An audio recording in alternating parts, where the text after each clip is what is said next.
আসসালামু আলাইকুম। আশা করি সবাই ভালো আছেন। আজকে আমি আপনাদের সাথে খুবই মজাদার বাঙালি স্টাইলে বেগুন ভর্তা রেসিপি শেয়ার করব। আশা করি সবারই রেসিপিটি খুব ভালো লাগবে। রেসিপিটি দেখানোর জন্য আমরা নিয়ে নিব দুটি মাঝারি সাইজের বেগুন। এখন বেগুনটিকে পরিষ্কার করে নিয়ে এভাবে করে হাত দিয়ে সরিষার তেল মাখিয়ে নিব। এতে করে বেগুনটি পোড়ানোর পর খোসা ছাড়াতে সুবিধা হবে।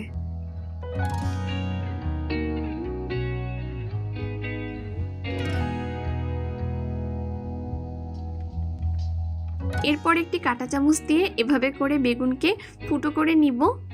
এতে করে পোড়ানোর সময় বেগুনগুলো আর ফুটে উঠবে না।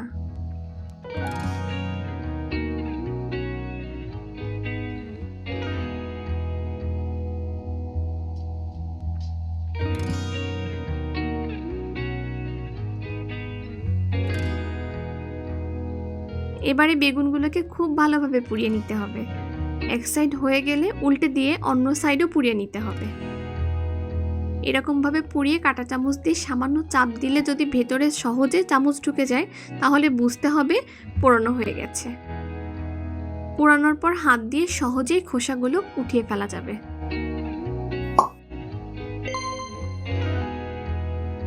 খোসা ছাড়িয়ে আমি বেগুনগুলোকে অন্য একটি পাত্রে নিয়ে নিচ্ছি।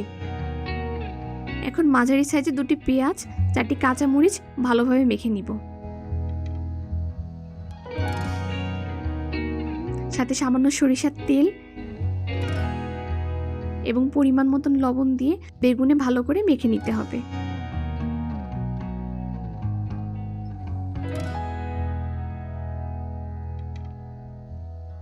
এর সঙ্গে সামান্য ধনিয়া পাতা দিয়ে দিব, দিয়ে ভালোভাবে মেখে নেব।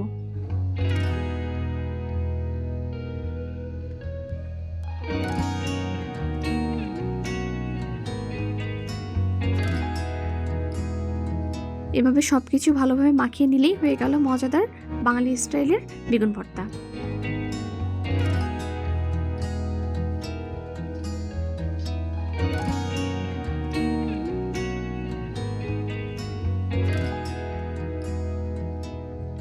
শীতের সকালে গরম গরম ধোয়া ওঠা ভাতের সঙ্গে এরকম বেগুন ভর্তা হলে আর কি লাগে। রেসিপিটি আপনাদের কেমন লেগেছে অবশ্যই কমেন্ট করে জানাবেন। ভালো লেগে থাকলে লাইক, কমেন্ট এবং সাবস্ক্রাইব করতে ভুলবেন না অবশ্যই। সবাইকে ধন্যবাদ ভিডিওটি শেষ পর্যন্ত দেখার জন্য।